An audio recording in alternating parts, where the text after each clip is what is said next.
We're standing in front of the Iranian mission on this, the eve of Yom HaShoah. I see before me different images that we probably all have seen. The image of a little boy, his hands raised, his eyes full of fear, as Nazi guns are directed straight at him. Or another image,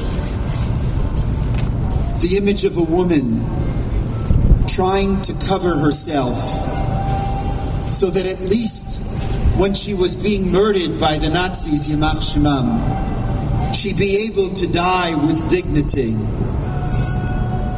Or the image of a patriarchal figure, half of his beard cut off, as the Nazis were stomping on his tefillin.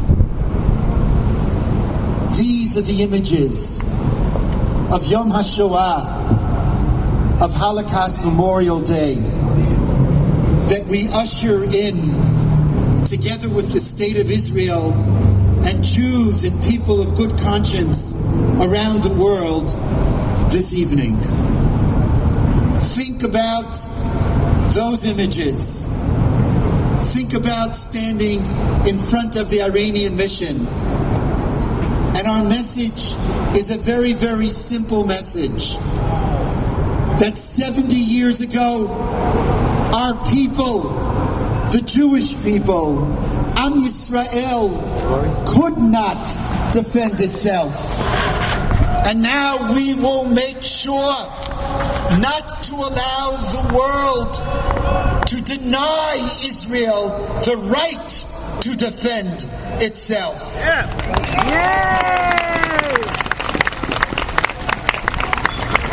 Yes, 70 years ago, we didn't have the guns, we didn't have the tanks, we didn't have the planes, we couldn't protect ourselves. Now we can. And we tell the United Nations, we tell the world, we tell America, Israel can never be denied the right to defend itself. Never again. Never again. Never again. And 70 years later, we turn to the world who has been listening to the words of the President of Iran.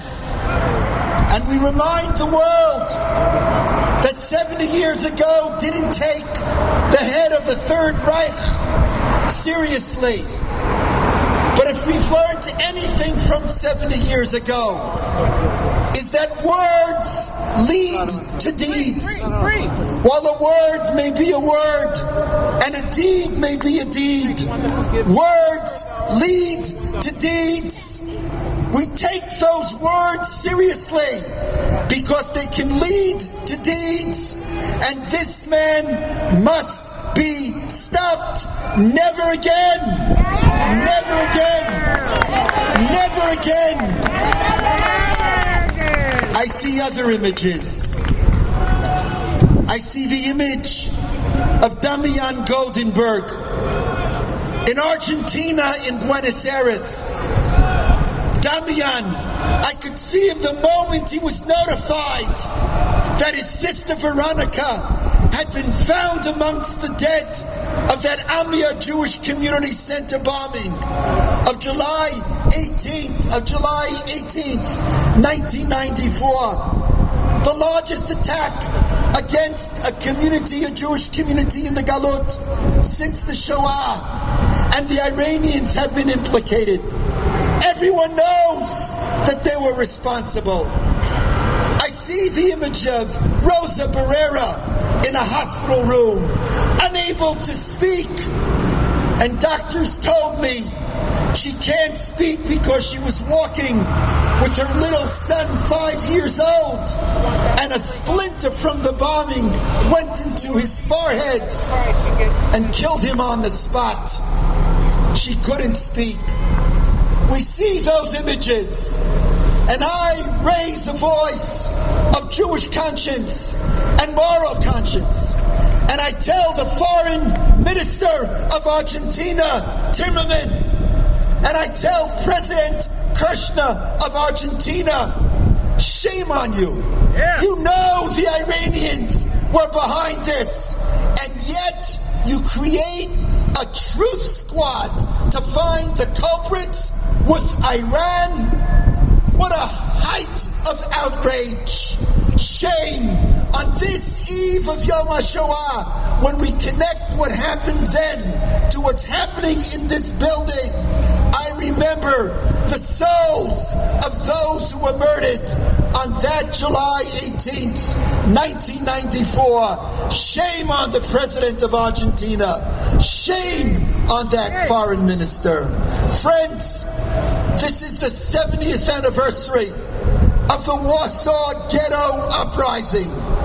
Yom HaShoah is not only Yom HaShoah, it is Yom HaShoah v'Hagvura. Israel is not the reward for the Holocaust. Nothing is worth 6 million Jews. But Israel is the response. And 70 years ago, Mordechai Anelovich, he said, as he led the fighters in that Warsaw Ghetto Uprising, he said, I know I have no future. I know I will die. But I will be the first to stand up and to defend Jews. I will be the first in modern times, the first, literally, of a state of Israel, of a Jewish army defending Jews in Israel and around the world. We remember those images of 70 years ago. We can see the Russia of Iran saying what he's saying. And we gather today on Yom HaShoah v'Hagvura, and we declare, with God's help, with Tzahal's help, God willing, with America's help, we declare, never again, never again.